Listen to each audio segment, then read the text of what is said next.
Hello വേണോട്ടാ. Padmavati madam, ഒരു പ്രശ്നമുണ്ട്. പ്രശ്നങ്ങൾ ഉണ്ടാകുമെന്ന് നമ്മൾ ഊഹിച്ചതാണല്ലോ. പറ വേണോട്ടാ, എന്താ ഇപ്പോഴത്തെ പ്രശ്നം? യാതൊരു പ്രശ്നങ്ങളില്ലാതിരിക്കാൻ അവസാനത്തെ ശ്രമം എന്നോണം ഞാൻ അംബിക മാഡത്തോടൊന്ന് സംസാരിച്ചു നോക്കി. എന്താ വേണോട്ട് അംബികയോട് സംസാരിച്ചേ?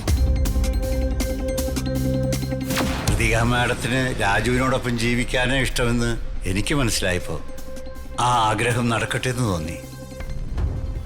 വർമ്മ സാറിനും ഈ ബന്ധത്തിന് എതിരില്ല എന്നായപ്പോൾ പിന്നെ ഞങ്ങളെന്തിനാ മാഡം കുട്ടികളുടെ ജീവിതത്തിന് എതിരേക്കുന്നത്? എന്നിട്ട് അംബികേച്ചി എന്ത് പറഞ്ഞു?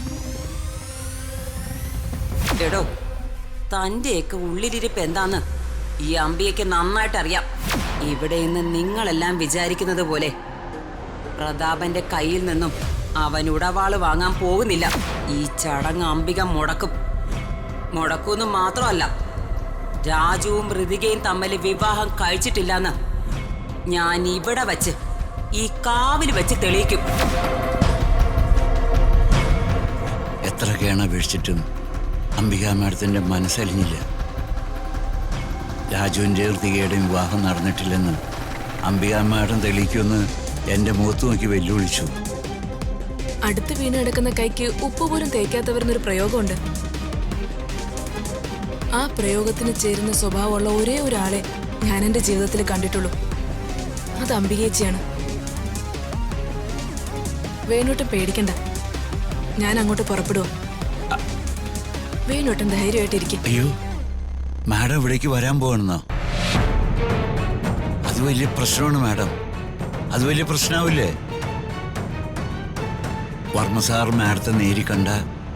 പ്രശ്നങ്ങളെ ഭയന്ന് ഒളിഞ്ഞും മറിഞ്ഞും ഇനി എത്ര കാലം ഞാനിങ്ങനെ ജീവിക്കും വേണോട്ടാ? ഇത് എന്റെ മകളുടെ സുരക്ഷയുടെ പ്രശ്നമാണ്. അവളുടെ ജീവിതത്തിന്റെ കാര്യമാണ്. അവൾക്ക് വേണ്ടി ഞാൻ കുടുംബക്ഷേത്രത്തിലേക്ക് ഇന്ന് വരാൻ പോവാണ്. ദൈവമേ, രാജു ഋതികയെ വിവാഹം കഴിച്ചിട്ടില്ല എന്നുള്ള സത്യം രാജുവിന്റെ നാവിൽ നിന്നോ മറ്റാരുടെ നാവിൽ നിന്നോ പ്രതാപേട്ട അറിയുന്നതിന് മുമ്പ് എനിക്കവിടെ എത്തണം. മാഡത്തിന്റെ മനസ്സിലെന്താ അത് പറ, എനിക്കാകെ പേടിയാകുന്നു. രാജുവിന്റെ ഋതികയുടെ വിവാഹം ക്ഷേത്രത്തിൽ വെച്ച് നടത്തി കൊടുത്തത് ഞാനാണെന്ന് ഞാൻ പ്രതാപേട്ടനോട് പറയാൻ പോവാ. പിന്നെ രാജുവിനും മറ്റാർക്കും കൂടുതലൊന്നും പറയാൻ കഴിയില്ല. അല്ല, മാഡം പറയാൻ പോകുന്ന നുണ വർമ്മ സാർ വിശ്വസിക്കോ?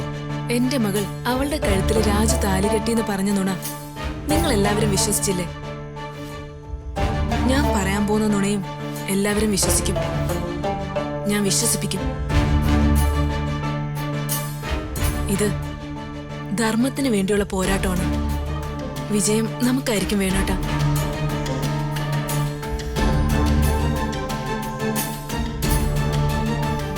ഭഗവാനെ, എല്ലാം നീ ഭംഗിയാക്കി തരണേ.